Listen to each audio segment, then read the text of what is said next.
おはよう。今日は気になる話から入るじゃん。朝から大事なニュースをしっかり見るのだ。張り切るのはいいけれど、まず落ち着いて聞きなさいね。熊本では地震の回数が減っても警戒が続いているのだ。減ってるのに安心しきれないって、どういう状態なの？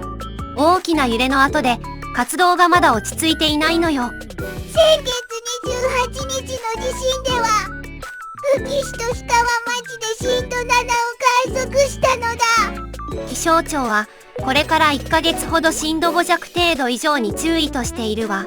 学校の避難訓練をしばらく毎日やる感じに近いよね。僕、地震の活動って地面がずっと運動会してる感じなのだ。地面に順位をつけないで余震などが続く状態という話よ。しかも復旧作業の場所は暑さも一緒に来るじゃん。14日は甲佐町で最高気温36度になったのだ。休憩を後回しにすると作業どころではなくなるわね。水分だけじゃなく塩分もとって無理は止めてね。玄関では地盤が下がり大潮で浸水しやすいのだ。地震の揺れだけでなく海水が入りやすい時期にも注意なのね。みんなの地域なら避難先と暑さ対策をどう組み合わせる？僕なら飲み物を持って揺れたら安全な場所へ移るのだ。次は被災した福祉施設への支援のニュースなのだ。介護の人手が足りない施設に全国から職員を派遣するのね。施設の職員さん自身も被災して通いながら働いてる人がいるよね。避難所で暮らしにくい高齢者を受け入れる施設もあるのだ。受け入れ先が働く人まで足りないと支援が回らなくなるわ。そこで派遣職員の人件費を公費から出すことになったんだって。公費は税金などの公のお金ね。施設側の負担を減らせるわ。最初は受け入れた施設が人件費を払う予定だったのだ。それだと助けを呼びたいのにお金が心配で迷っちゃうじゃん。支援を断る施設が出たのもそこが理由だったのね。福祉避難所は避難生活で特別な支援が必要な人を受け入れる場所なのだ。受け入れ体制を整えれば避難者がまだいなくても対象になるよね。旅費と同じく災害救助費から出す運用に変わったわ。災害救助費って困った人を助けるための公のお金なのだ。今回は介護職員の派遣費用にも使えると決めたのよ。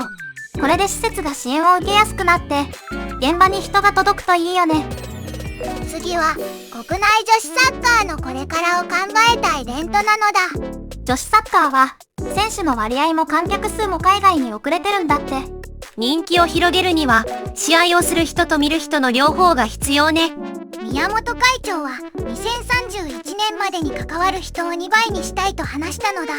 5年で2倍って部活の新入部員を一気に増やす感じじゃん。18歳以下の大会を作るため他の事業の収益も投資するそうよ。投資って未来の選手にボールを先に渡すことなのだ。気持ちはわかるけれどボールではなく大会の費用に回すのよ。その大会があれば目標を持って始める子も増えそうだよね。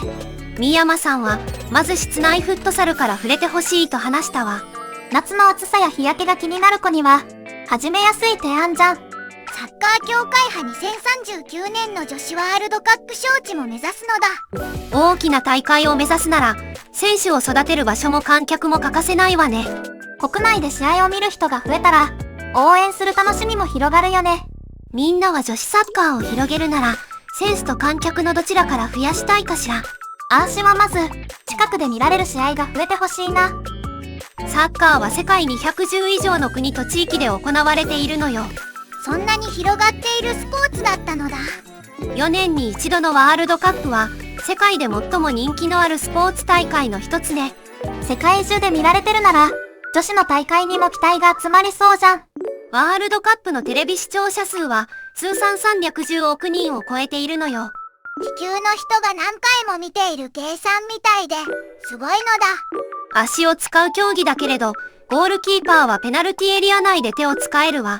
そこだけ特別ルールなんだ。知らなかった。だからこそ11人それぞれの役割が試合を動かすのね。今日の話、身近な備えからスポーツの未来まで幅広かったね。関連する資料や支援情報は概要欄から確認してちょうだい。気になったニュースがあったら高評価で教えてほしいのだ。それじゃ、次回も一緒に見てね。